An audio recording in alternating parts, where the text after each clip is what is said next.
یہ ایصال ثواب کے حوالے سے مرحوم مغفور سید صفدر حسین شاہ جی، سیدہ کنیز فضہ اور ان کے خاندان کے دیگر مرحومین اور مرحومات کو میرا مالک قرب آل نبی میں جگہ نصیب فرمائے۔ ہمارے بھائی بریگیڈیئر اسد صاحب کے، ان کے اہل خانہ کے، بھائی سید اظہر ندیم صاحب کے، ان کے اہل خانہ کو میرا مالک عرضی و سماوی بلاؤں سے محفوظ اور معمون فرمائے۔ ان کے رزق عزت میں میرا خدا اضافے فرمائے۔ اور سب سے بڑی دعا کیجئے ولی جل امر مولا کے ظہور پاک میں اللہ تاجیل فرمائے۔ آپ تھوڑے نہیں بہت کافی ہیں، لمبی زحمت نہیں دینا چاہ رہا ہوں۔ ان دعاؤں کی قبولیت کے لیے ایک صلوات سارے صاحبان بلند۔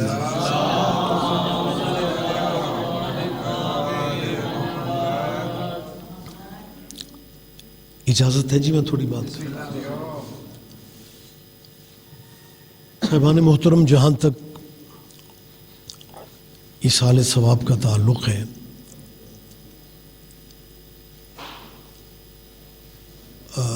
موت مذہب نہیں دیکھتی۔ بس ٹھیک ہے، اب میرا خیال ہے چلیں، مہربانی جی۔ میں یہ لفظ پھر کہہ رہا ہوں کہ موت جو ہے نا، یہ مذہب نہیں دیکھتی۔ جو اللہ کو مانتے ہیں وہ بھی مر جاتے ہیں، اور جو اللہ کو نہیں مانتے وہ بھی مر جاتے ہیں۔ مرنا ہر کسی نے ہے، موت طاقتور ہے۔ قرآن مجید میں جب اللہ نے موت کا ذکر کیا تو بروج مشیدۃ کہا ہے، یعنی وہ آیت ہے کہ وَلَوْ كُنْتُمْ فِي بُرُوجٍ مُشَيَّدَةٍ۔ اللہ کہہ رہا ہے کہ بندہ مضبوط قلعوں میں بھی چھپ جائے، موت سے نہیں چھپ سکتا۔ اور یہ مضبوط قلعے میں اور آپ نہیں کہہ رہے، یہ اللہ کہہ رہے۔ تو آپ خود محسوس کریں وہ قلعے کتنے مضبوط ہوں گے جنہیں وہ مضبوط کہہ رہا ہے۔ مہربانی سر، ایسے مضبوط قلعوں میں بھی خدا کہتا ہے بندہ موت سے نہ تو چھپ سکتا ہے اور نہ ہی موت سے بچ سکتا ہے۔ ایک موسم ٹھنڈا ہے، اوپر سے ذکر میں نے موت کا شروع کر دی ہے، اللہ خیر کرے۔ لیکن ایک بات ذہن میں رکھیں، مجھے یاد ہے میرا بیسک ایریا گجرانوالہ کا ہے اور وہ پیورلی اللہ والوں کے علاقے ہیں۔ ایک صاحب مجھ سے کہنے لگے کہ جی ہمارے ہاں اگر کوئی محفل ہو دعا کے حوالہ سے موت کا جس میں ذکر ہو تو ہمارے لوگ بالکل سہمے ہوتے ہیں، لیکن شیعہ مجلسوں میں کوئی موت کی بات ہو تو شیعہ پبلک نعرے لگاتی ہے۔ میں نے کہا قبلہ فرق صرف یہ ہے، موت سے وہ ڈر جاتے ہیں جن کے مرشد مر جاتے ہیں۔ آپ جی ہیں، مہربانی سے لہٰذا میں مہربانی سر، میں اللہ اکبر جواب دے لیں، آپ بھی جواب دیں سارے، یا مہربانی سر، خیر و برکت ہو جی۔ آپ تو میں جو گزارش کر رہا تھا کہ موت کی طاقت کی ایک تصویر میں آپ کو دکھا دیتا ہوں۔ ایسے تو آپ کے ذہن میں ہے کہ موت بڑی طاقتور ہے، لیکن تصویر یہ دکھانا چاہتا ہوں کہ ہمارے اس ملک خدا داد میں مسلمانوں کے جتنے مسلک ہیں نا، میری آواز ٹھیک پہنچ رہی ہے؟ جتنے مسلک یا مذہب ہمارے اس ملک میں مسلمانوں کے، ہر مسئلے پہ چھوٹا موٹا اختلاف یقینی ہے۔ جو بھی بات شروع ہو جائے اس میں کہیں گے جی ہمارا مذہب یہ کہتا ہے، دوسرے کہتے ہیں ہمارا مذہب یہ کہتا ہے. جیسے کئی بندے یہ کہتے ہیں میں مجلس میں کیوں جاؤں، میرا مذہب اجازت نہیں دیتا. اور وہی بندے میلاد ربیع الاول میں کہتے ہیں میں میلاد میں کیوں جاؤں، میرا مذہب اجازت نہیں دیتا. اب کوئی مسلمان نہیں سوچتا کہ یہ کیسا مسلمان ہے جو نہ نانے کی محفل میں جاتا ہے نہ نواسے کی مجلس میں جاتا ہے. بہرحال یعنی جتنے مسلک ہیں، چھوٹا موٹا اختلاف یقینی ہر مذہب میں ہے. یہ موت کی طاقت ہی تو ہے نا. واحد مسئلہ موت کا ہے جس میں سارے متفق ہیں. اس میں اختلاف کی گنجائش ہے ہی نہیں. ہر بندہ یہ سمجھتا ہے کہ موت طاقتور ہے، لیکن میں نے ایک ہمیشہ فقرہ کہا ہے اپنی ساری طاقت کے باوجود موت شخص کو مار سکتی ہے، شخصیت کو نہیں مار. آپ جی ہیں، آپ زندہ و سلامت رہے. آپ شخص مر جاتے ہیں، سید شخصیتیں. میرے مسلمانوں سے میں نے ہمیشہ کہا ہے مسلک اپنے رکھو، فرقے اپنے رکھو. اصل میں آدھا ملک تو ہمارا مجلسوں سے اس لیے پریشان ہے کہ یہ دلیلیں ہی اس لیے دیتے ہیں یہ ہمارے بچوں کو شیعہ کرنا چاہتے ہیں. میں ان کی غلط فہمی دور کرتا پھر رہا ہوں. اسی اگلے سنبھال دے پھرنے. ہمارا کوئی پروگرام نہیں ہے نئے بندے شیعہ کرنے کا. ہاں جس دل پہ حسین کی مہر ہے اس نے تو آنا ہی آنا. لیکن یہ اپنا خوف ختم کرو کہ یہ مجلسیں گفتگو اس لیے ہوتی ہے کہ مذہب بدل لو. نہ یار، مذہب نہ بدلو، سوچیں بدلو. میں نے ابھی کیا کہ شخص مر جاتے ہیں، شخصیت نہیں مرتی. اسی فقرے کو آگے بڑھانا چاہ رہا ہوں. آپ سے نہیں کہہ رہا، اپنے مہربان مسلمان بھائیوں سے کہہ رہا ہوں. پروگرام لائیو چل رہے ہوتے ہیں، لوگ گھر میں بیٹھ کے سنتے ہیں، سفر پہ بیٹھ کے سن رہے ہوتے ہیں. میری اپیل ہے مذہب اپنے رکھو، لیکن زندگی کم ہے، ضد میں ٹائم ضائع نہ کرو. اپنے ذہنوں میں محمد و آل محمد کی محبت کی جگہ رکھ لو. آل محمد کا قبیلہ کائنات کا واحد قبیلہ ہے جو شخص کو شخصیت بنا دیتا.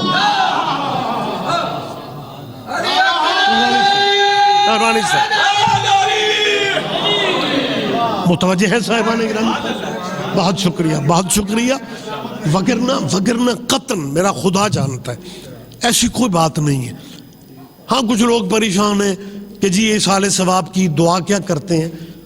ہم ایصال ثواب کی دعا جیسے یہ بابا جی صفدر شاہ صاحب اور ان کی اہلیہ اور دیگر مرحومین، جیسے ہم یہ مجلس کا میرے بھائیوں نے اہتمام کیا، سوز و سلام، منقبت، اس کے بعد گفتگو، آل نبی کے ذکر کی محفلیں.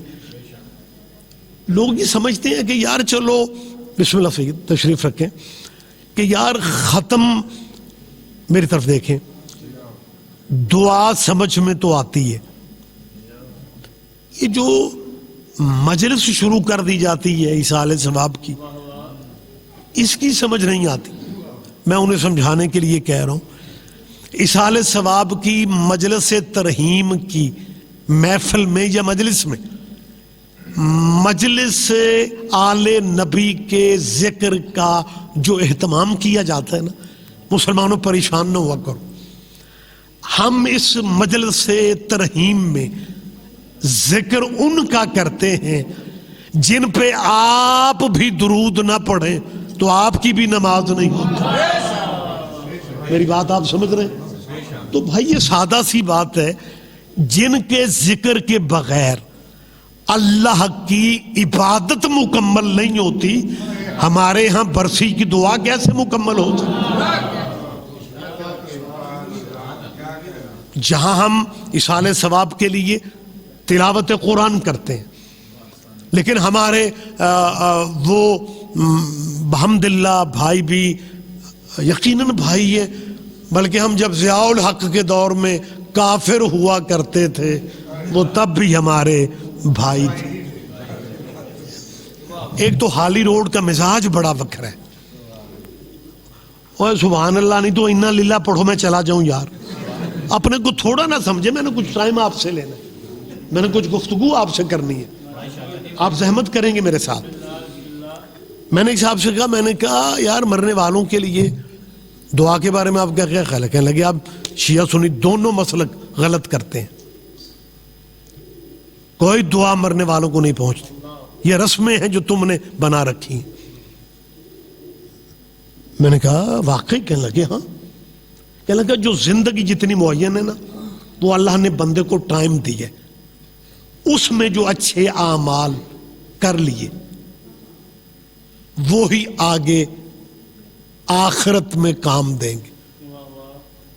بندہ مر گیا اور بعد میں رشتہ دار عزیز بیٹھ جاتے ہیں، مرنے کے بعد دعا مرنے والے کو قطعاً نہیں پہنچتی۔ میں نے ڈرتے ڈرتے میں لہجے میں کہا، میں نے کہا قبلہ اگر مرنے والے کو دعا نہیں پہنچتی پھر یہ نماز جنازہ کیا ہے؟ بولو یار، کو ایف آئی آر میں نام آتے ہیں؟ یہ باتیں آپ آگے بھی کرنے کی پوزیشن میں ہیں۔ مجلس ذکر میں بیٹھنے کا یہ مقصود ہوتا ہے کہ آپ کچھ نہ کچھ ذہن میں لے کے جائیں، اور یہ میں اس طرح بات میں اس طرح کرتا ہوں، آپ آگے کریں گے، اگلا بندہ سوچے گا، کہے گا جی ہمیں موقع دیں، ہم اپنے کسی قبلے سے پوچھ کے بتائیں گے۔ بھئی اگر مرنے والوں کو دعا نہیں پہنچتی پھر یہ نماز جنازہ کا تکلف چھوڑو۔ ویسے بھی جنازے چھوڑنا کچھ لوگوں کے ہاں پایا جاتا ہے، سارے نہ سمجھو تو ٹھیک ہے ویسے، لیکن نہیں تشریح میں نہیں کر رہا ہوں، مجھے بات کرنے میری کو ذمہ داری مختلف ہے نا، میں وہاں ہوتا تو بہت کچھ کہہ دیتا، میری ممبر کی مجبوریاں، لہٰذا اگر دعا مرنے والے کو نہیں پہنچ۔ اچھا مجھے ایک چیز کی سمجھ نہیں آتی، ہمارے ہاں یہ اصحال ثواب کے لیے مجلس لازم ہے، پبلک تھوڑی ہو زیادہ ہو، اور میرے خیال ہے کچھ موسم کے اثرات بھی ہیں کہ عین مومنین کے آنے کے ٹائم ہلکی پھلکی بارش شروع ہو گئی۔ حالانکہ میں تو درویش ذہن کا بندہ ہوں، موسموں کے اثر انہیں لینے چاہیے جن کے وارث موسمی ہوتے ہیں۔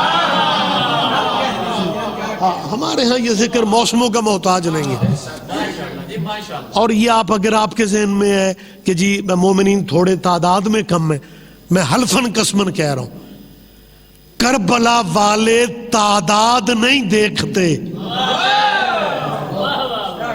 استعداد دیکھتے ہیں۔ ہم کربلا والوں کے لیے ہیں، انہی کے لیے وقف ہیں، لہٰذا اس بات کو ذرا ذہن میں جگہ دیں۔ میری مسلمانوں سے اپیل، آپ بیٹھے رہتے چیئر پہ، بزرگ ہیں آپ، شفقت کیجیے، آپ نے بڑی مہربانی ہے، بہت کم لوگ کرسی چھوڑتے ہیں۔ آپ جی خیر و برکت رہے آپ کی زندگی میں۔ جو میں گزارش کرنا چاہ رہا ہوں، جو میں اپیل کرنا چاہ رہا ہوں، جن دوستوں کا یہ شاہ جی کرمانی صاحب یہ ذہن ہے کہ جی مرنے والے کے لیے دعا نہیں ہوتی، پہنچتی نہیں ہے، قول خانی قول سوئم نہیں ہے، یہ رسمیں 40واں نہیں ہونا چاہیے، برسیاں نہیں ہونی چاہیے، قبروں پہ نہیں جانا چاہیے۔ میرے ملک کے دینیات کے ٹیچر، اسلامیات کے پروفیسر تنخواہ پاکستان سے لیتے ہیں، تبلیغ غیر ملکی کرتے ہیں۔ میں شاہ جی ایک بات سوچتا ہوں اسد بھائی کہ اگر مرنے والے کے لیے نہ فاتحہ، نہ درود، نہ اصحال ثواب، نہ قبر پہ جانا، اگر کچھ بھی جائز نہیں تو پہلے دن ہی مرنے والے کو ماچس لگاؤ، کم از کم انڈیا تو راضی ہو جائے۔ پھر یار محبتیں عام کرو۔ اور اگر کسی ذہن میں یہ ہے، اور بندے بچوں کو بتاتے ہیں کہ جی یہ کیا پہنچتا ہے، جی برادری عزیز رشتہ دار ملنے والے مرنے والے کے بیٹھ جاتے ہیں، اور کھانا وانا پکتا ہے اسے نظر نیاز کا نام دیتے ہیں. کھاتے خود ہیں اور سمجھتے ہیں ثواب ہمارے مرنے والوں کو پہنچے گا. جب کھاتے خود ہو تو ثواب انہیں کیسے پہنچتے؟ میں نے ہمیشہ کہا 10 ذی الحج کو قربانی دیتے ہو, گوشت آپ کھا لیتے ہیں, جیسے قربانی وہاں پہنچتی ہے نا ویسے نظر نیاز بھی پہنچ جاتی ہے. اور خدا جانتے ہم اپنے مرحومین کے اصالہ ثواب کے لیے سورہ فاتحہ پڑھتے ہیں. اور اگر میرے اس دنیا کے مسلمان فاتحۃ الکتاب کے مفہوم کو سمجھ لیں, یہ مذہبی تفرقے, یہ روز روز کی بحثیں ختم ہو جاتی ہیں. بندوں کو اہمیت کا علم نہیں ہے. حضور سورہ فاتحہ ماشاءاللہ لٹریری چہرے بیٹھے ہوئے ہیں, بڑا نورانی روحانی ماحول ہے. ایک میں لفظ کہنا چاہ رہا ہوں, آپ یاد رکھیں, سورہ فاتحہ الحمد جسے کہتے ہو, یہ وزن میں پورے قرآن کے برابر ہے. ہاں اس صورت, یہ واحد صورت ہے سرکار جس کے بہت سارے نام ہیں اور ان ناموں میں ایک نام 7 مثانی ہے. اور خدا یہ فرماتا ہے وَلَقَدْ آتَيْنَاكَ 7 مِنَ الْمَثَانِي وَقُرْآنَ الْعَظِيمِ. محمد ہم نے تجھے قرآن بھی دیا اور یہ 7 آیتیں بھی دی. ایک طرف پورا قرآن ہے, دوسری طرف صرف الحمد کی آیتیں.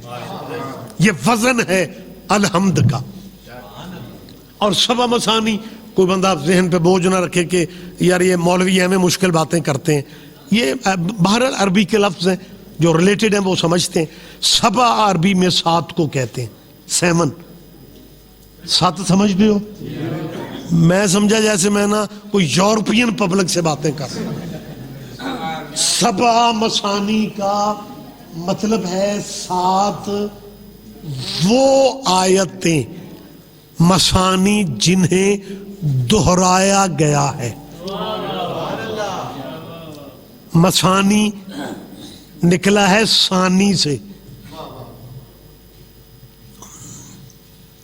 ثانی سمجھ لو.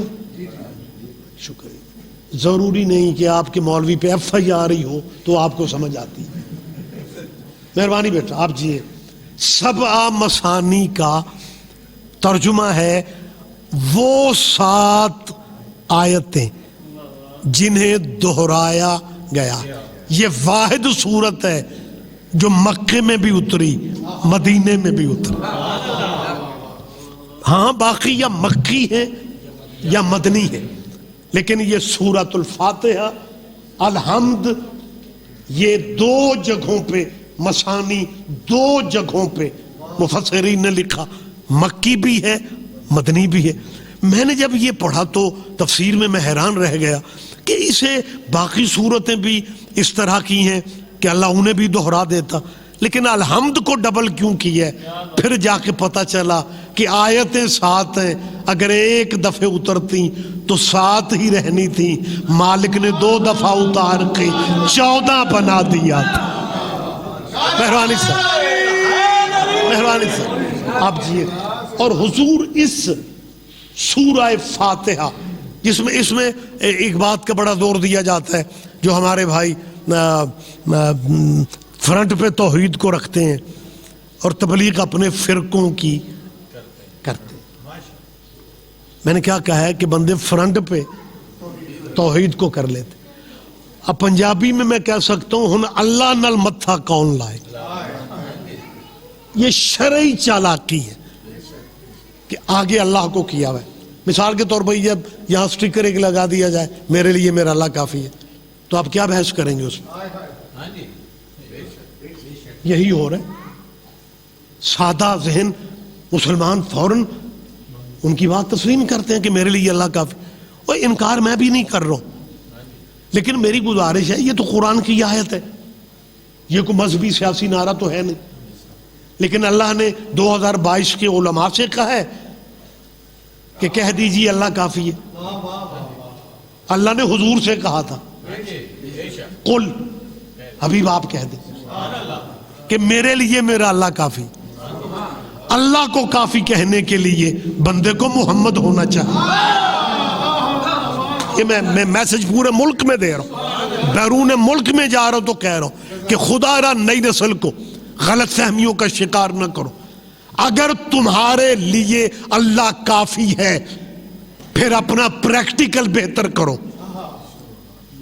تم تھیوری دکھا کے پبلک کو پریشان کرتے ہو, پریکٹیکل ٹھیک کرو.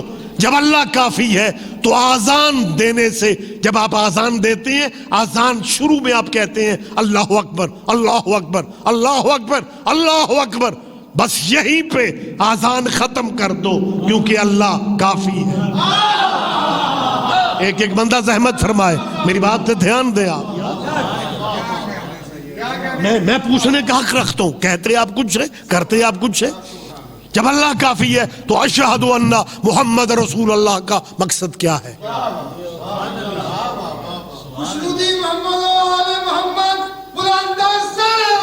اللہم صلی علی محمد وعلی محمد.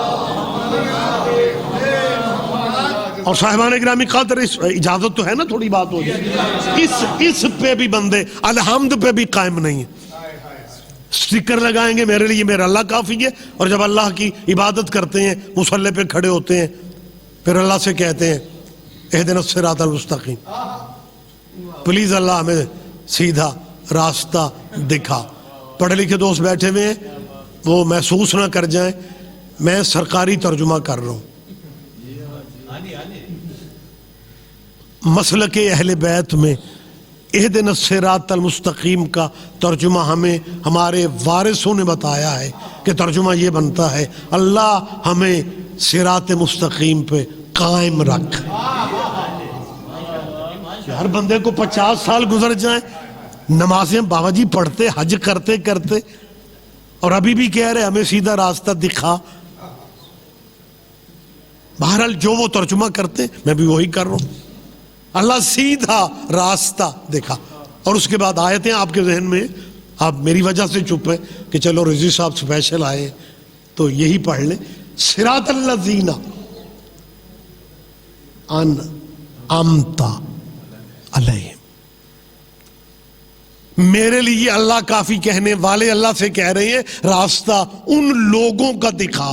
یہ اللہ کہاں چلا گیا؟ ہاں اللہ سے اللہ کا راستہ مانگو یار. لیکن کہا کیا جا رہا ہے اور کیا کیا جا رہا ہے؟ اللہ سے کہتے ہیں صراط الذین انعمت علیہم, اللہ راستہ ان لوگوں کا. الذین سے مراد لوگ ہے, الذین جمع کا صیغہ ہے, کوئی ایک مراد نہیں ہے. ان لوگوں کا راستہ دکھا جن لوگوں پہ تو نے انعام نازل کیے. میری جان آپ کو تو کہنا چاہیے تھا اللہ ہمیں اپنا راستہ دکھا. آپ اللہ سے کہہ رہے ہیں راستہ ان لوگوں کا دکھا. مذہب نہ بدلو, سوچ بدل لو.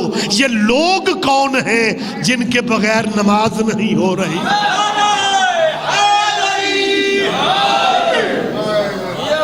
اور ایک بات میں پورے ماشاءاللہ بڑے ذہین لوگوں سے میں خطاب کر رہا ہوں, غضنفر بھائی ہمہ تر متوجہ رہیے گا. کسی مسلک میں دیکھیں جو گرامر ہے نا, لغت جسے آپ کہتے ہیں لغت, یہ مذہبوں کی پابند نہیں ہے. مذہب دوسرے لفظوں میں یہ مذہبوں کی محتاج بھی نہیں ہے. مطلب آپ انگلش کو اگر اردو میں ٹرانسلیشن اس کی کروانا چاہتے ہیں تو اس کے لیے کیا آپ دیکھیں گے کہ بندہ کرسچن ہی ہونا چاہیے؟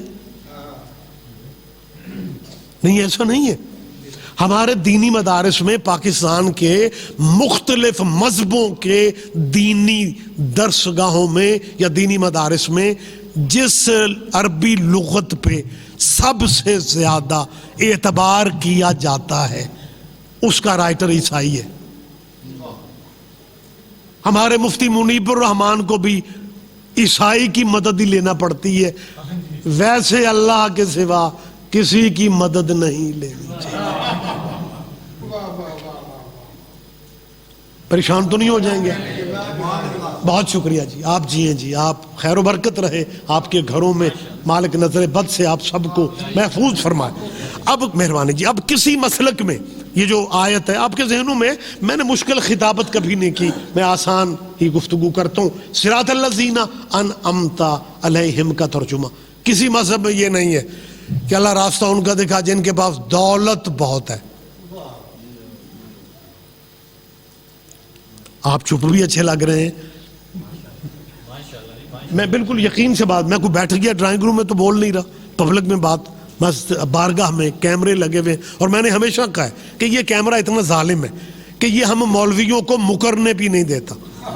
میں نے ہمیشہ دعا کی ہے میرا اللہ اگر یہ سی ڈی سسٹم بننا ہی تھا غدیر ہی پہ بن جاتا، کم از کم مولا کی ولایت تو سمجھ میں آ جاتی، زمانے کو یہ تو اندازہ ہو جاتا کہ بازو کس کا تھا، پکڑا کس نے تھا، اور مبارک دینے والوں میں کون کون. یا علیہ مہربانی سر. اب حضور اللہ اکبر یا رسول اللہ مہربانی سر. اب میں نے کیا کہا ہے کہ اس کا ترجمہ ہر مذہب میں یہی ہے کہ ان کا راستہ انعمتا، جن پہ تیرے انعام، جن پہ تیری نعمت ہے. یہ ترجمہ کہیں بھی نہیں ہے کہ دولت والوں کا راستہ ہمیں دکھا. لیکن ہمارے ملک میں دینیات کا ٹیچر بچوں سے یہ ضرور کہتے، کچھ وہ شخصیتیں بھی تھیں جنہوں نے اللہ کی راہ میں اپنا سب کچھ لٹا دیا تھا اور حضور سے کہا تھا یہ جسم کے کپڑے بچے ہیں، باقی سب تیرے اللہ کی راہ میں. وہ جو کچھ اللہ کی راہ میں دے آئے تھے نا وہ سب دولت تھی. راستہ دولت والوں کا نہیں ہے، راستہ نعمت والوں کا ہے. دولت اور نعمت میں فرق ہے. اللہ کرے میں یہ سمجھا سکوں، میں نتیجے سے قریب اب آپ کو لا رہا ہوں. دولت اور نعمت میں فرق ہے. دولت کے سہارے بندہ ستاروں تک جا تو سکتا ہے، لیکن دولت کے سہارے بیٹی کی شادی پہ ستارے کمی بنا کے کیا کہنے آپ کے، کیا کہنے آپ جیے، آپ جیے. یہ کائنات میں واحد شرف حضور کی بیٹی کو ہے، اور یہ سنی سنائی کہانی نہیں. خدا قرآن میں کہہ رہے لَأُقْسِمُ بِمَوَاقِعِ النُّجُومِ، حبیب مجھے اس دہلیز کی قسم جہاں ستارے اترے تھے. صاحبان خدا کی قسم، کرمانی صاحب اگر زمانہ جناب سیدہ کے اسٹیٹس کو سمجھ لے، یہ مذہبی نفرتیں، یہ سب معاملات بالکل کلیئر ہو جاتے ہیں. میں دیر نہ کروں، زیادہ ٹائم آپ کا نہ لیا جائے. اب اس دور میں جو لوگ مذہبوں کو آپس میں الجھاتے ہیں انہیں شاید حالات کا اندازہ نہیں ہے. اب بحث مذہبوں کی نہیں ہے، اب بحث دین کی دین سے ہو رہی ہے. یہودی اور عیسائی، میرے خیال آپ تائید کر دیں گے جو باخبر چہرے ہیں، یہودی اور عیسائی پیدائشی دشمن تھے، ازلی دشمن جنہیں کہا جاتا ہے. جناب مریم جیسی بطول بی بی کے کردار پہ حملہ کرنے والے یہودی تھے. نسل در نسل ایک دوسرے کے مخالف تھے، لیکن مسلمانوں کو ختم کرنے کے لیے وہ دونوں طاقتیں اپنے اختلافات ختم کر چکی ہیں. اور ہمارے مسلمانوں کے چھوٹے چھوٹے معاملات ہیں، انہیں زندگی موت کا مسئلہ بنائے پھرتے ہیں. مسلمانوں خدارہ اپنی تاریخ پہ نظر کرو، معاملات کو دیکھو کہ دنیا کہاں سے کہاں جا رہی ہے. اگر عیسائیوں نے تمہیں مسلمان سمجھتے ہوئے چیلنج دے دیا کہ مسلمانوں آؤ کسی بھی پلیٹ فارم پہ ہم سے بحث کر لو، تمہارا نبی افضل ہے یا ہمارا افضل ہے، تمہارا دین افضل ہے یا ہمارا دین افضل ہے۔ میں نے پورے ملک میں اپنے ملت کے ان جید پروفیسروں سے اور دانشوروں سے کہا ہے، ان علماء سے کہا ہے کہ اگر کہیں عیسائیوں سے بحث کا وقت آ گیا پھر غصے میں اکیلے نہ جانا، ہمیں ساتھ رکھنا، ہمیں عیسائیوں کے مقابلے پہ جانے کے بڑے پرانے تجربے، ہاں تنہا عیسائیوں کے سامنے اگر جاؤ گے تو کیا جواب دے سکو گے عیسائیوں کو؟ وہ عیسائی بھی تمہارا لٹریچر پڑھ چکے ہیں جس میں تم نے نبی کے والدین کے بارے میں بحث کر رکھی ہے کہ معاذ اللہ نقل کفر نباشت، کہ وہ مسلمان ہی نہیں تھے۔ بلکہ میرا خیال ہے آپ جو میرے سامنے بزرگ معتبر چہرے بیٹھے ہوئے ہیں، شاید بچے تو نہ جواب دے سکے، آپ شاید ماڑی چنگی ہوں ہاں کر دیں کہ ایک زمانے میں ہمارے اس ملک میں ہمارے بھائیوں کے علماء مسجدوں میں جمعہ جماعت میں اور درس فجر میں یہ سنایا کرتے تھے کہ نبی نے، ہمارے حضور نے اللہ پاک سے کہا کہ یا اللہ میرے والدین کو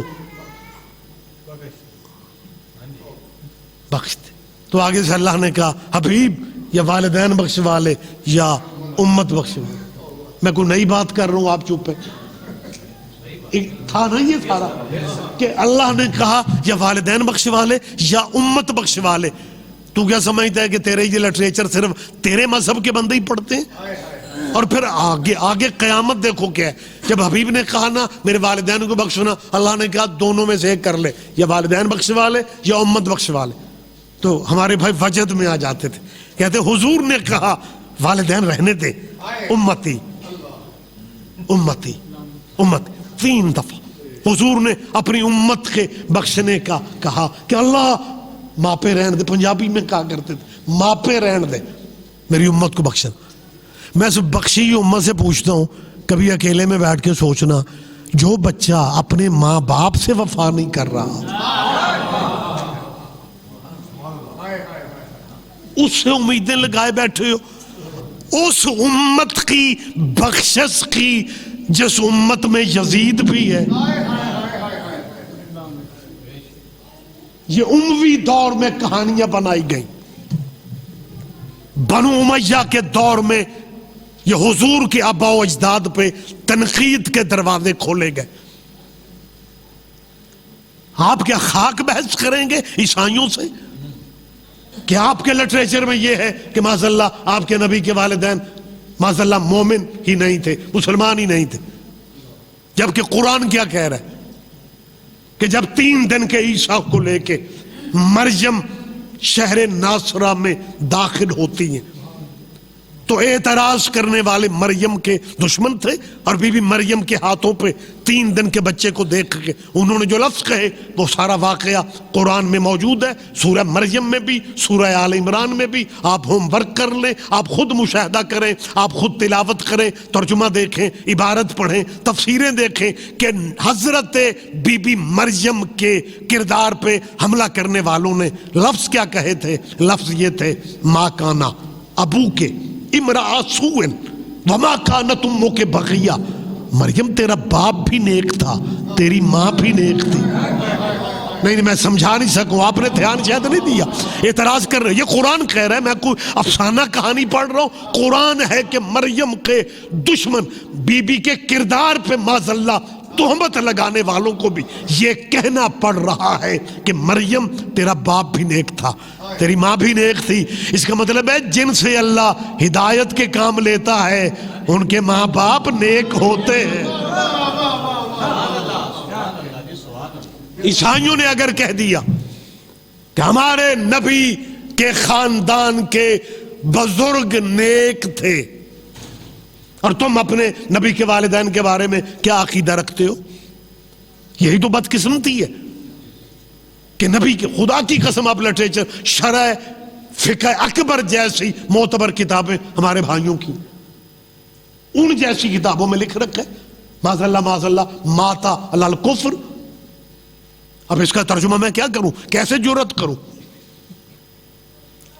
جب اپنے بڑوں کی بات کرتے ہیں تو پھر ابا ساری زندگی چوریاں بھی کیوں نہ کرتا رہو، ابے کے ذکر سے پہلے کہیں گے اللہ بخشے ابے اور ہی بڑے چنگے سن. اور جب نبی کے والدین کی بات آتی ہے جی جو حق ہے وہ حق ہے، جو سچ ہے وہ سچ ہے. جی نبی کے والدین کہ جی دین اسلام مسلمان نہیں تھے. میں نے ہمیشہ پوچھا ہے کہ اگر تیرے نبی کے باپ دادا مسلمان نہیں تھے پھر تیرے نبی کا نام محمد کس نے رکھا تھا؟ کچھ بندے کہتے ہیں جی ہمارے نبی کا نام اللہ پاک نے رکھا ہے، وہ اللہ نے احمد رکھا ہے. حضرت عیسیٰ قرآن کہہ رہا ہے عیسیٰ جب دنیا سے جا رہے تھے عیسیٰ نے کہا میرے بعد جو رسول آئے گا مبشرم بے رسول یاتی من بعدی اسمہ احمد، اس کا نام احمد ہوگا. کیا ہوگا؟ غلام احمد نہیں. آپ کے کیا کہنے یار.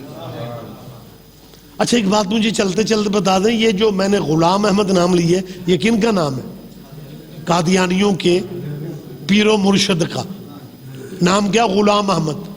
قادیان میں اس کا پروگرام بنا کہ قادیان کے ہفت روزے میں اشتہار دو کہ وہ جو نبی احمد نام کا دنیا میں آئے اب وہ دوبارہ آ گئے ہیں. ان کے پرائیویٹ سیکٹری نے کہا جی اشتہار اخبار میں چھپنے سے پہلے دستخط مانگتے ہیں. دعویٰ تھا میں احمد ہوں، دستخط کیے غلام احمد.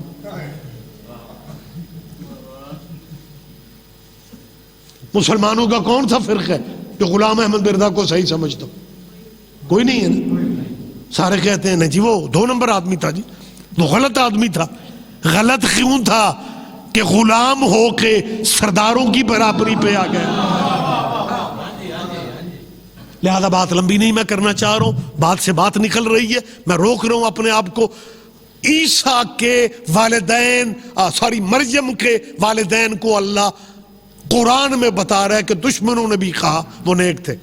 اب میری مسلمانوں کے ان دینی میڈیائی پروفیسروں سے اپیل ہے، اگر عیسائیوں نے کہہ دیا کہ تمہارا دین اصل کیسے ہے، بات تھوڑی مشکل ہے لیکن یہ کوئی میرا خیال ہے اس مسجد کا ہی معجزہ ہے کہ بندے 1-2 سو بھی رہے ہیں اور مجھے سبحان اللہ بھی کرے جا رہے ہیں.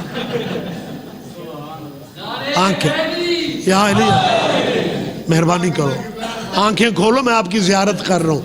آپ مجھے دیکھنا بھی پسند نہیں کر رہے. آنکھیں بند کر کے مجلس نہیں سنا کرتے. سونا صرف ہجرت کے بستر پہ عبادت ہوتا ہے. مجلسوں میں نیند نہ پوری کرنے آیا کرو، تھوڑی ہمت سے کام لیں.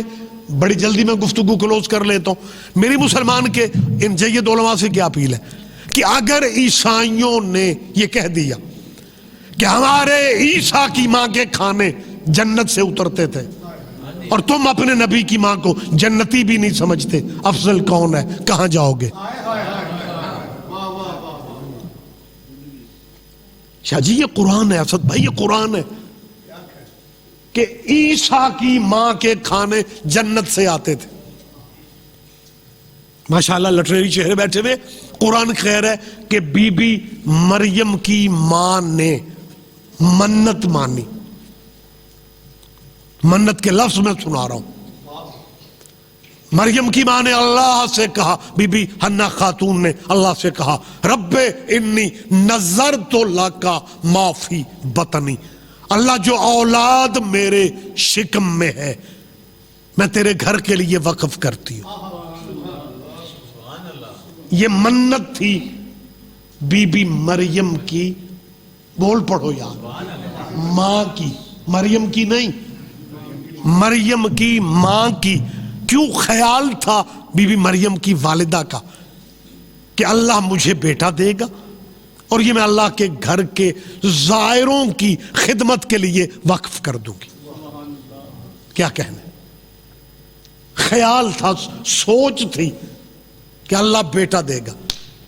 اور منت میں بھی یہی کہا کہ معافی پتہ نہیں، لیکن خیال تھا کہ بیٹا ہوگا، سوچ تھی بیٹا ہوگا. منت مان لی، بیٹا کہہ کے نہیں، منت مانی جو اولاد میرے شکم میں ہے.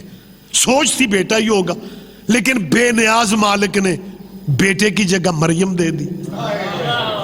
اب شیعہ سنی بھائیوں تک آواز پہنچ رہی ہوتی ہے. قرآن کہہ رہا ہے مریم کی ماں پریشان ہو گئی، بی بی حنا خاتون پریشان ہو گئی کہ اللہ میرا خیال تھا سوچ تھی تو بیٹا دے گا، میں تیرے گھر چھوڑ آؤں گی، وہیں پہ پلے گا، وہیں پہ بڑھے گا، وہیں پہ ظاہروں کی خدمت میں زندگی گزار دے گا۔ اللہ سوچ تھی بیٹا دے گا، تو نے مریم دے دی، اب میری منت کا کیا بنے گا؟ خدا فرماتا ہے منت پوری کرو، ہمیں مریم ہی قبول ہے۔ اور قرآن کہہ رہا ہے، تفسیریں کہہ رہی ہیں، جناب مریم کی ماں مریم کو لے کے اللہ کے گھر میں آ گئی۔ اب وہاں پہ جو عابد رہتے تھے نا، اللہ کے گھر سے مراد یہ کعبہ نہیں،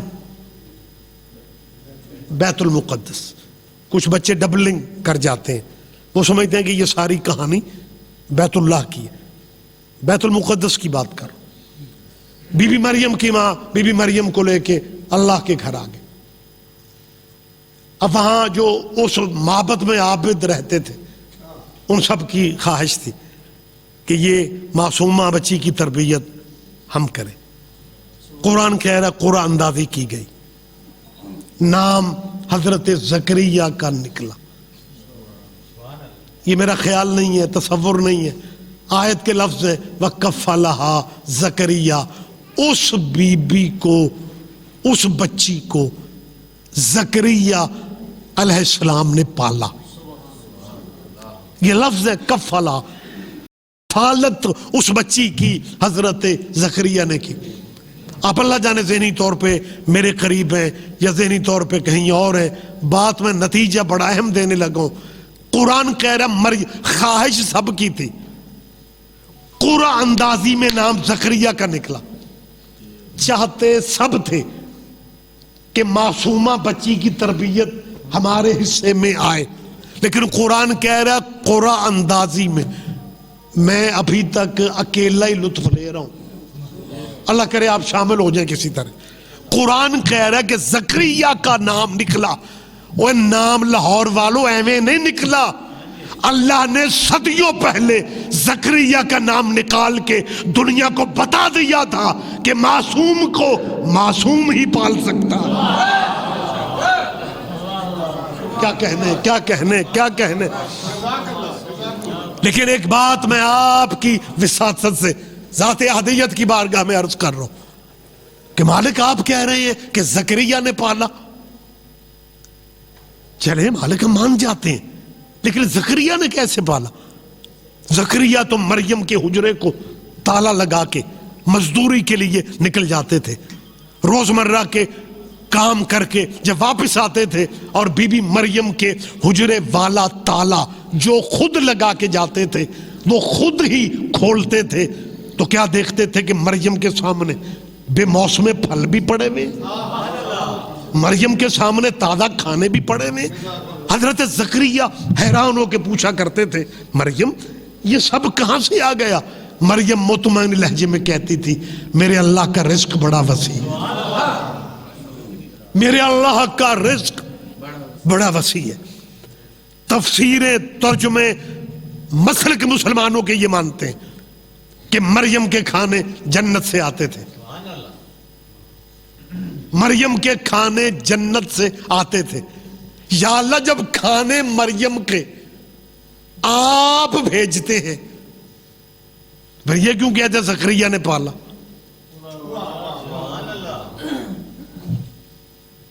خدا کرے مجھے کوئی 2-4 منٹ اور توفیق مل جائے، کیونکہ اتنے اوکھے چپ مجمع کو بات مطلب سمجھانا میرے جیسے خطیبوں کے لیے بھی مشکل ہے۔ مجھے یوں لگتا ہے کہ جیسے آپ ذہنی طور پہ کہیں اور بیٹھے ہیں، لیکن میں مطمئن بھی ہوں، چہروں سے تو یہی پتہ لگ رہا ہے کہ آپ یہیں پہ موجود ہیں، لیکن اس فقرے پہ توجہ کیجئے گا، بات مشکل اتنی نہیں ہے، ایویں کو بندے 2-4 نہ مشکل سمجھتے ہو آپ۔ یا اللہ جب کھانے ناشتے مریم کے خود بھیجتے ہو، پھر کیوں کہتے ہو زکریا نے پالا؟ کہہ دو مریم کو میں نے پالا ہے۔ خدا فرماتا ہے نام زکریا کا نکلا تھا، ہر بندے کے کام کو میں اپنا کام نہیں کہہ سکتا۔ کیا کہنے کیا کہنے کیا کہنے آپ جیے۔ میں ہر بندے کے کام کو اپنا نام چٹ پہ زکریا کا نکلا تھا، میں زکریا کے کام کو اپنا کام، لیکن رکھو ان علماء کے سروں پہ قرآن۔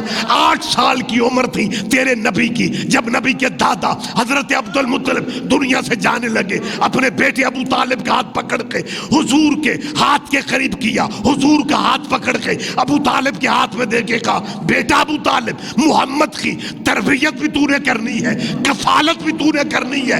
تربیت ابو طالب نے کی، کفالت نبی کی ابو طالب نے کی، لیکن اللہ کہتا ہے الم یجد کا یتیمن فآوا، محمد تو یتیم تھا، تجھے ہم نے پالا۔ مہربانی سر، مہربانی سر، آپ جیے، آپ زندہ و سلامت رہے۔ بہت شکریہ، بہت شکریہ۔ مسلمانوں صرف یہ سوچو، بات شیعہ سنی اہل حدیث دیوبندی بریلوی کی نہیں ہے۔ یہ مذہب تو میں سمجھتا ہوں یہ زمینی حقائق ہے، لیکن یہ مذہبوں کے نام مسلمانوں میں صرف پہچان کے لیے ہیں۔ اتنے گھر اہل سنت کے، اتنے اہل حدیث ہیں، اتنے دیوبندی، یہ ریشو جو بریلوی، یہ سب پہچان کے نام ہیں۔ جیسے برادریاں ہوتی ہیں، ورک ہیں، پڑائچ ہیں، گوندل ہیں، گجر ہیں، رانے ہیں، راجپوت ہیں، کھوکھر ہیں، جے کو رہ جاتے میں نے معاف کرے آج۔ جیسے برادریوں کے نام ہوتے ہیں، اللہ فرماتا ہے لتعارفوا، یہ پہچان کے لیے نام ہے۔ اسد بھائی جیسے برادریاں پہچان کے نام ہے، ویسے یہ مذہب بھی پہچان کے نام ہے۔ وگرنہ 10 محرم کو 61 ہجری میں حسین قیامت تک منوا گیا ہے کہ مذہب 2 ہی چلیں گے، یا حسین والے یا یزید والے۔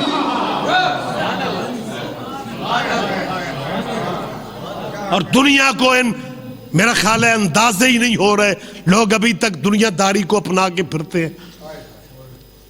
مجھے ایک بات آج کی اس اہم مجلس میں ضرور کرنا ہے، پتہ نہیں کتنے چہروں کو ناگوار گزرے، لیکن ہمارے ساتھ بہت بڑی زیادتی ہو رہی ہے اور موجودہ حکومت کی طرف سے ہو رہی ہے۔ 6ٹھی جماعت سے لے کے میٹرک تک جو سلیبس نیا شروع کر رہے ہیں، اس سے اہل بیت کو مائنس کر دیا گیا ہے۔ پوری زندگی پوری دنیا کے مسلمان جب حضور کا نام لیتے تھے تو صلی اللہ علیہ وآلہ وسلم کہتے تھے، اور جنہیں وآلہ کہنا اوکھا لگتا تھا وہ کہہ دیتے تھے صلی اللہ علیہ وسلم۔ کہاں چلے جاتے ہو یار؟ ایسا ہے یا نہیں؟ میں موجود باتیں کر رہا ہوں یار، ہمارے بابا جی معاشرے میں یہی تھا نا۔ لیکن ہاں جو مکمل کہتے تھے وہ صلی اللہ علیہ وآلہ، لیکن اب جو سلیبس میں حضرت عمران صاحب کی حکومت میں جو بچوں کو، طلبہ و طالبات کو پڑھایا جائے گا، وہ سلیبس میں لکھ دیا گیا ہے صلی اللہ علیہ وآلہ واصحابہ وسلم، اور نکال دیا گیا ہے خیبر خندق کے جو مولا علی کے وہ جو فضائل تھے، وہ جو بہادریاں تھیں، صحابہ کرام بھی لڑے اور اس جنگ میں علی بھی شامل تھے، اور سلسلہ ختم۔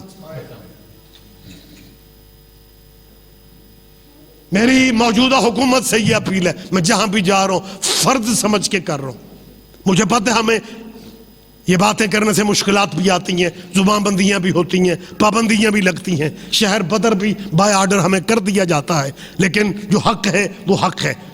عمران صاحب، ہم شیعوں نے ووٹ آپ کو یہ سمجھ کے دیے تھے کہ شاید آپ عمران ہیں،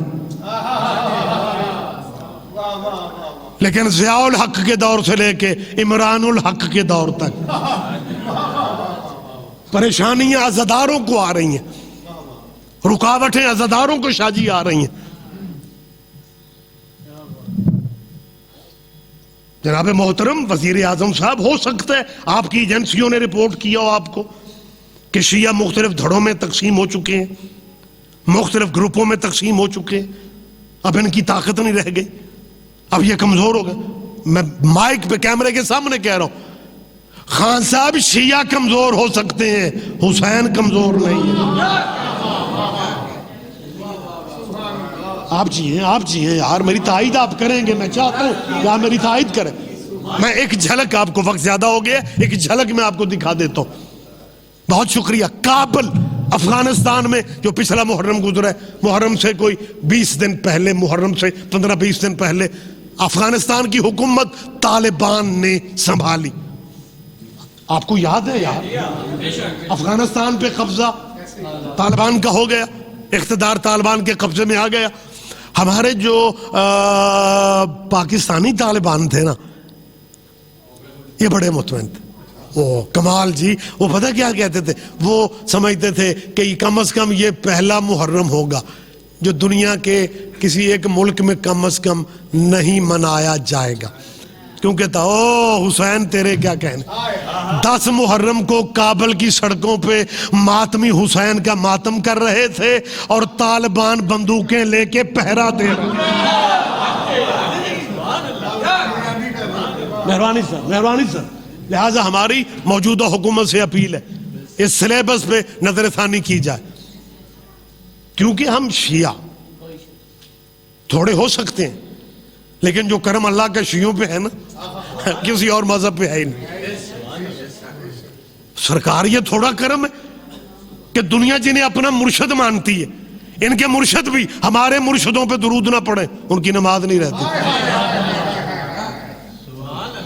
ہم نے پریشان کیا انہیں, لیکن ہم تو تمہیں سمجھانا چاہ رہے ہیں کہ اگر عیسائیوں نے کہہ دیا, ویسے ہم مولوی دقیقے پورے کرتے ہیں, میں آپ کی محبت میں ہی پڑھے جا رہا ہوں. اگر عیسائیوں نے, بانیان سے میرا کوئی بیگانہ معاملہ نہیں ہے, میرے گھر کی بات ہے, مالک میرے بھائی سید اظہر ندیم شاہ جی کو صحت والی زندگی دے اور اس خاندان کے جتنے بڑے ہیں ان کو بچوں کی خوشیاں, آپ کے بچوں کو بھی آپ کی اور آپ کو بچوں کی خوشیاں دیکھنا اللہ نصیب فرمائے. آمین کہا کرو. بعض دفعہ دعا مانگنے والے کی دعا وہ نہیں سنتا, کسی کی آمین ہی سن لیتا. لہذا آمین میں مطلب پیچھے نہ رہا کرو. بات میں مجھے کلوز کرنے, اگر عیسائیوں نے کہہ دیا کہ تمہارا دین افضل مسلمانوں کا کیسے ہے, ہمارے نبی کی ماں کے کھانے کیا کہنے, اور تم اپنے نبی کی ماں کو جنتی بھی نہیں سمجھتے, افضل کون ہے؟ اور مسلمانوں بچوں کو تم مجلسوں میں آنے نہیں دیتے.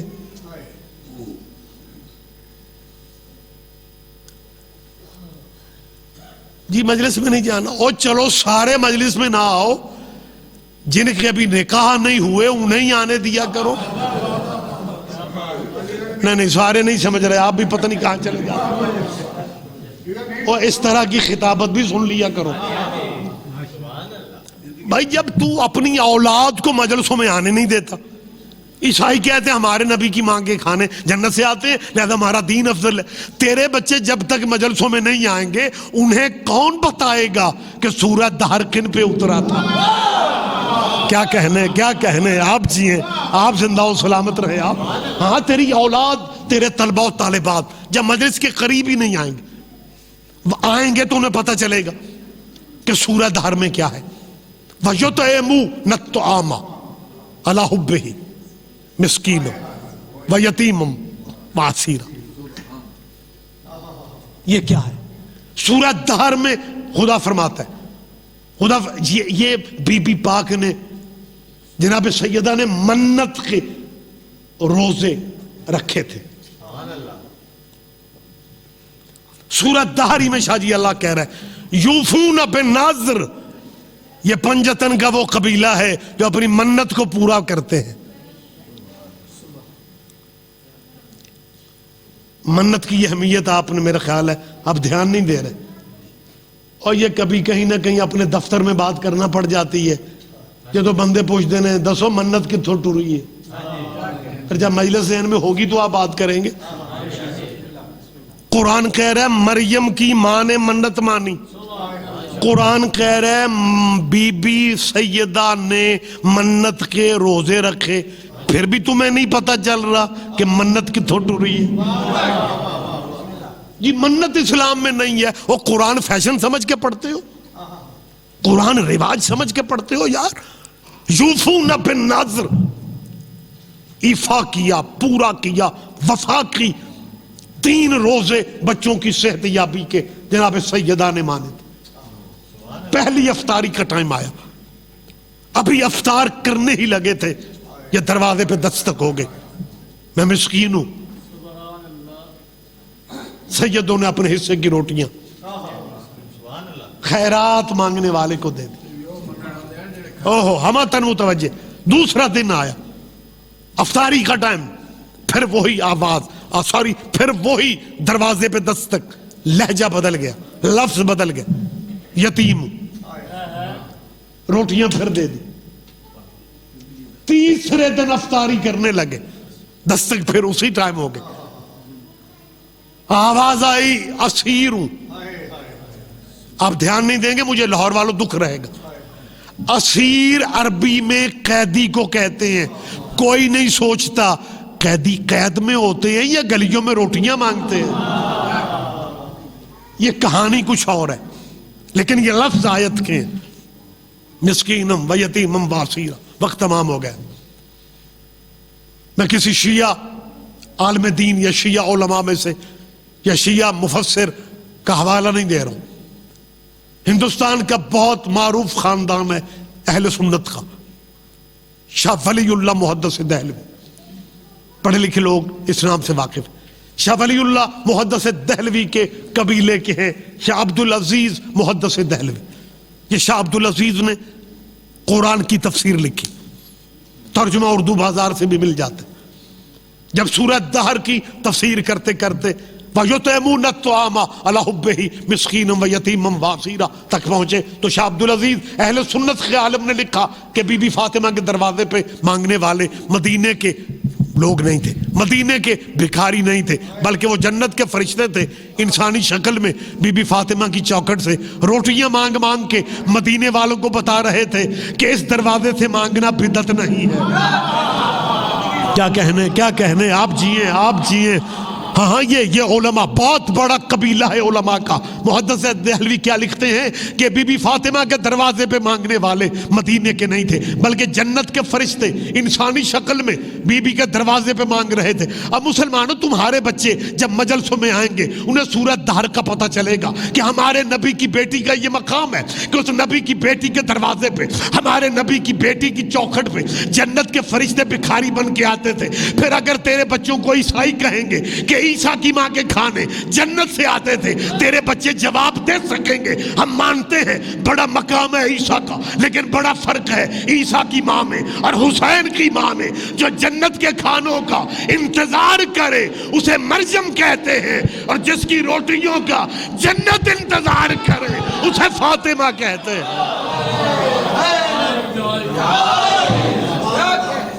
آپ جیے وقت تمام ہو گیا. لیکن اگر زمانے کو اس بی بی کی سمجھ آ جاتی، معرفت ہو جاتی، پھر باپ کے نوکروں کے سامنے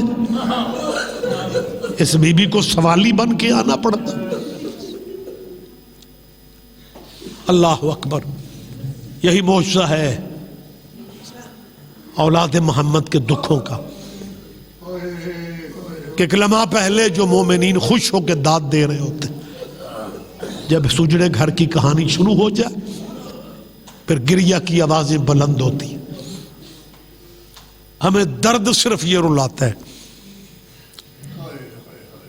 جتنے دن بھی بابا کی بات زندہ رہی مسلمانوں نے اس بی بی کو رونے بھی نہیں دیا.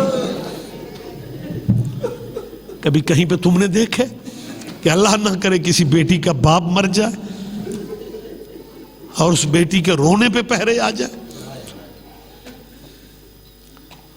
مدینے کے لوگوں نے شکایت کی تھی، علی سے آ کے کہا تھا فاطمہ سے کہو یا دن میں روئے یا رات کو روئے. یہ تاریخ ہے، پڑھے لکھے دوست آپ بیٹھے ہوئے ہیں. مجبوریاں علی کی دیکھ، مدینے میں کو رونے نہیں دیتا تھا نا، پھر مدینہ سے باہر ایک جھونپڑا کچا گھر بنایا، اسے تاریخ بیت الحزن کہتی. بیت الحزن کا ترجمہ کیا؟ رونے والا گھر. یہ کائنات کی پہلی امام بارگاہ تھی جو سیدہ کے رونے کے لیے علی نے بنائی تھی. یہ تاریخ ہے امام بارگاہوں کی. سب سے پہلا امام بارگاہ جہاں صرف غریبوں کو رونے کے لیے فجر پڑھتی تھی بی بی اپنے گھر میں. ہمیں کہتے ہیں جی اللہ جانے یہ روتے کیوں ہیں. مجبوری دیکھ محمد کی بیٹی کی، اتنا زخمی تھا پہلو. فجر گھر میں، جیسے میں تفصیل میں نہیں جا رہا ہوں، کلیجے پتھر کے نہیں ہوتے، مجھ سے بھی لفظ کھلے کہے نہیں جاتے. چھوٹے چھوٹے بچوں کو ساتھ لیتی. 7 سال کے حسن تھے، 6 سال کے حسین تھے، 5 سال کی شام والی بی بی مسافر شام بی بی زینب، 3 سال کی چھوٹی بی بی ام کلثوم. اللہ میرا جانتا ہے میری بیٹیاں بہنیں سن رہی ہیں. میں اور آپ، ہمارا معاشرہ ایک ہے. جب بیٹی کی شادی ہو جاتی ہے نا، اللہ بیٹی کو بچے دیتا ہے، پھر اس بیٹی کا نا جب ماں بن جاتی ہے، اللہ نہ کرے وہ بیمار ہو جائے، اللہ نہ کرے، پھر وہ اللہ سے دعائیں مانگتی ہے، واسطے علم کے نیچے جا کے دیتی ہے کہ اللہ مجھے اتنی زندگی دے، میرے بچے تھوڑا بڑے ہو جائیں، اللہ میرے بچے بڑے ہو جائیں. اللہ میرا جانتا ہے، اللہ تمہاری بیٹیوں کو بی بی کا صدقہ ان کے نصیب نیک کرے. میں پھر کہہ رہا ہوں، کوئی بیٹی بچوں والی، خود تمہاری بیٹی بچوں والی، پھر وہ جینے کی دعائیں مانگتی، جینے کی دعائیں. ہم نہ روئیں. 18 سال کی زہرا تھی اور مصلی پہ بیٹھ کے کہہ رہی تھی اللہم عجل وفاتی، میرے اللہ مجھے موت دے دے. اللہ تیرا یہ گریہ کرنا قبول کر لے. یہ سنت سیدہ ہے، یہ سنت زہرا ہے. کیونکہ مہینہ بی بی کا ہے، لہذا زیادہ دیر نہیں، 2 لفظ سیدہ کے ذکر کے کہنا چاہ رہا ہوں. سیدہ فجر کے بعد مدینہ چھوڑتی، اپنے بچوں کو ساتھ لیتی اور پورا دن بیت الحزن میں اپنے بابے کو روتی. علی جا کے لے آتے. ایک دن فجر پڑھ کے بچوں کو ساتھ لے کے نا بی بی جانے لگی. علی سامنے کھڑے تھے، مولا کی آنکھوں میں آنسو تھے. کہتی ہے حسن کا بابا آپ کی آنکھوں میں آنسو. علی فرماتے ہیں جہاں جا رہی ہو امت نے وہ گھر بھی گرا دیا. اللہ اکبر. امت نے وہ جھونپڑا بھی جلا دیا ہے. عزادارو، جب نبی کی بیٹی کے رونے کے لیے کوئی جگہ نہ رہ گئی، تاریخ کہتی ہے غربت ذرا مولا کی دیکھو. وصیتیں تھیں نبی کی، وصیتیں تھیں. علی صبر کرنا، علی بہت بڑا امتحان میرے بعد آئے. علی صبر کرنا. جیسے موسیٰ ہارون کو کہہ گئے تھے، علی سے نبی نے کہا خاموش ہے علی. لیکن جب نہ گھر میں کوئی رونے دیتا تھا زہرا کو، نہ مضافات مدینہ، نہ جھونپڑا بیت الحزن رہنے دیا. تھک گیا تھا علی. ایک یہودی کے پاس جاتے، بہت قریب یہودیوں کا محلہ تھا. بے سقی شہر، زیادہ یہاں پہ یہودی تھے، پھر کچھ چھوڑ کے چلے گئے، کچھ وہیں پہ رہتے تھے. زراعت ان کی بہت زیادہ تھی. علی یہودی کے پاس جا کے کہتے ہیں میں تیرے باغ میں بغیر اجرت کے مزدوری کروں گا. حیران ہو کے یہودی کہتے ہیں علی بغیر اجرت کے؟ علی فرماتے ہیں زیادہ اجرت نہیں لوں گا، جتنی دیر تیرے درخت کے باغوں کو پودوں کو پانی لگاؤں گا نا، بس اجازت اتنی دے دے فاطمہ تیرے باغ میں بیٹھ کے اپنے بابے کو رو سکے گی. یہودی حیران ہو کے کہتے ہیں وہ باغ میں کیوں روئے گی؟ علی فرماتا ہے گھر میں کو رونے نہیں دیتا. یہودی کا بھلا ہو، ہاتھ جوڑ کے کہتا ہے یا علی کاغذ قلم دے، میں باغ فاطمہ کے نام. اللہ مان، اللہ مان، اللہ مان. اللہ جانے. روایتیں ہیں بابا کے بعد 75 دن زندہ رہی یا 95 دن زندہ رہی. وہ دن آ گیا، اسے 3 جمادی ثانی کی رات کہتے ہیں. علی کو بلا کے کہتی ہے یا علی بابا مجھے خواب میں لینے آئے تھے، میری دنیا میں زندگی کی آخری رات ہے، یا علی میں دنیا سے جا رہی ہوں، لائیو پروگرام ہے، اگر کوئی بیٹیاں بہنیں دیکھ رہی ہوں، یہ کائنات کی ملکہ ہے، عالمیان کی ملکہ، حسن اور حسین جیسے جنت کے جوانوں کے سرداروں کی جنت جس کے قدموں میں، وہ بی بی دیکھو شوہر کا مقام کیا، وہ بی بی زندگی کی آخری رات میں علی سے کہتی یا علی میری آخری شب ہے، آپ کی خدمت میں کوئی کمی رہ گئی ہو مجھے معاف کر دیں، یا علی آپ کی خدمت میں کوئی کمی رہ گئی، چیخے مار کے علی روئے، رو کے فرماتے ہیں زہرا معافیاں تو مجھے مانگنی چاہیے، زہرا بی بی تو کائنات کے بادشاہ کی بیٹی تھی، میرے گھر آ کے تجھے ستم سہنے پڑے، زہرا مجھے وہ وقت ابھی تک یاد ہے جب میں تیرے پے کے گھر سے تجھے لے کے نکل رہا تھا نا، تیرے بابا نے مجھے علیحدہ لے جا کے کہا تھا یا علی خیال رکھنا میری فاطمہ کا بھائی کوئی نہیں، میری زہرا کا بھائی کوئی نہیں ہے، کوشش کرنا میری بیٹی نہ روئے۔ یہ باتیں کرتے کرتے بی بی نے علی سے ایک بات کہی یا علی میرا جنازہ تابوت اس سے پہلے عربوں میں نہیں تھا، مجھے تابوت میں قبر تک لے جانا، یا علی رات ڈھلے مجھے دفن کرنا، یا علی میری قبر کا نشان مٹا دے۔ مسلمان کہتے ہیں یہ شیعہ اللہ جانے روتے کیوں رہتے ہیں، اور مسلمانوں فرقے مذہب اپنے رکھو لیکن غریبی دیکھ نبی کی اولاد کی، نبی کی بیٹی کی۔ میرے معاشرے میں اگر کوئی بیٹی بہن میری بات سن رہی ہو، کوئی خاتون سن رہی ہو، اللہ ماؤں کو زندگی دے، خصوصاً جن کے چھوٹے چھوٹے بچے، کیونکہ اس عمر میں بچے مر جائیں نا، بچوں کی ماں مر جائے پھر بچے بھی ماری جاتے، گھر اجڑ جاتے۔ اللہ اکبر اللہ اکبر، اللہ نہ کرے بیاہی ہوئی بیٹی کسی کی مر جائے، اس بچی کے اعلان 2 جگہوں پہ ہوتے۔ اچھا جی کوئی بھی عورت ہو، آپ کے گھر کی کہانی، کوئی بھی عورت مر، اس کی میت کے اعلان 2 جگہوں پہ ہوتے، ایک اس کے میکے میں پیکے گھر محلے، دوسرا سسرال والے پنڈ میں۔ اللہ جانے کتنی غریبی تھی حسین کی ماں کی، علی بچوں کو کہہ رہا تھا اونچا نہ رونا اور مسلمانوں کو خبر نہ مل جائے، اور میں نے رات کے اندھیرے میں جنازہ اٹھانا ہے۔ میں تاریخ کی ذمہ داری لے کے پڑھ رہا ہوں، 7 قبریں مختلف جگہوں پہ علی نے بنائی تھی،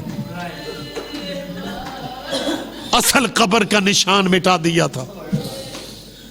کیا ڈر تھا علی کو، 40 قبروں پہ روایت کے لفظ ہیں علی نے تازہ پانی چھڑکا تھا تاکہ دیکھنے والوں کو پتہ نہ چلے تازہ قبر کون سی۔ اتنی غربت جناب امیر کی، یا علی میرے بعد، یا علی جنازہ میرا رات کو اٹھانا، یا علی میرے جنازے کی انہیں اطلاع نہ دینا جنہوں نے میرا محسن مارا ہے۔ بہت پرسہ ہو گیا، بہت گریہ ہو گیا، ایک لفظ اور کہہ کے گفتگو میں تمام کرتا ہوں۔ یا علی جی، یا علی ایک زحمت دے رہی ہوں، میرا جو چھوٹا بیٹا ہے نا حسین، 6 سال عمر تھی حسین کی، یا علی میرے حسین کو نا پیاس بڑی لگتی ہے، یا علی رات کو خواب میں آوازیں دیتا ہے، اٹھ اٹھ کے کہتا ہے اماں پانی اماں پانی۔ یا علی مجھے آپ کی قسم میں پوری رات سوتی نہیں ہوں کہ ایسا نہ ہو میں نیند میں ہوں اور حسین پانی مانگ لے اور میں پانی نہ پلا سکوں۔ یا علی میں پوری رات جاگتی ہوں، علی مجھ سے وعدہ کرو میرے بعد حسین پانی مانگے اسے پانی ضرور دینا۔ پھر جیسے زہرا جاگتی رہتی تھی نا ویسے علی جاگنے لگ گئے۔ ایک رات اسی طرح جیسے حسین ماں کی زندگی میں کہتے تھے نا اماں پانی، ماں تو نہیں تھی، حسین نے اسی لہجے میں کہا اماں پانی۔ علی تڑپ کے اٹھے، علی نے پانی کا پیالہ بھرا۔ جب پانی کا پیالہ بھر رہے تھے تیری شام والی بی بی مسافر شام 5 سال کی بی بی زینب نے آواز دی بابا کیا کر رہے ہو؟ علی فرماتا زینب تو سو جا، تیرے بھائی نے پانی مانگا ہے۔ رو کے بی بی زینب کہتی ہے بابا زینب نے جتنا سونا تھا سو لیا ہے، بابا دعا مانگ، حسین جب بھی پانی مانگے بہن کے پاس پانی ہو صحیح۔ انا للہ و انا الیہ راجعون سیعلم الذین ظلموا ای منقلب ینقلبون۔ ان آہوں اور سسکیوں بھرے ماحول میں میرا مالک ہمارے گناہ معاف فرما، ہمارے بیماروں کو صحت عطا فرما، ہمارے بے اولاد عزاداروں کو اولاد عطا فرما، سوائے غم آل نبی کے ہمیں ہر غم سے بچا، ہر پریشانی سے بچا۔ ربنا آتنا فی الدنیا حسنہ فی الآخرۃ حسنہ وقنا عذاب النار۔ اللہم ارزقنا حج بیتک الحرام وزیارت الحسین علیہ السلام وشہادۃ بین یدی القائم علیہ السلام۔ مرحومین جن کے ایصال ثواب کی مجلس ہے سورہ فاتحہ کی تلاوت فرماتا۔ بسم اللہ الرحمن الحمدللہ الرحمن الرحیم مالک ایاک نعبد و ایاک نستعین اہدنا الصراط المستقیم صراط الذین انعمت علیہم غیر المغضوب علیہم ولا الضالین۔ بسم اللہ الرحمن الرحیم قل هو اللہ احد اللہ الصمد لم یلد ولم یولد ولم یکن لہ کفوا احد۔ صلی علی محمد۔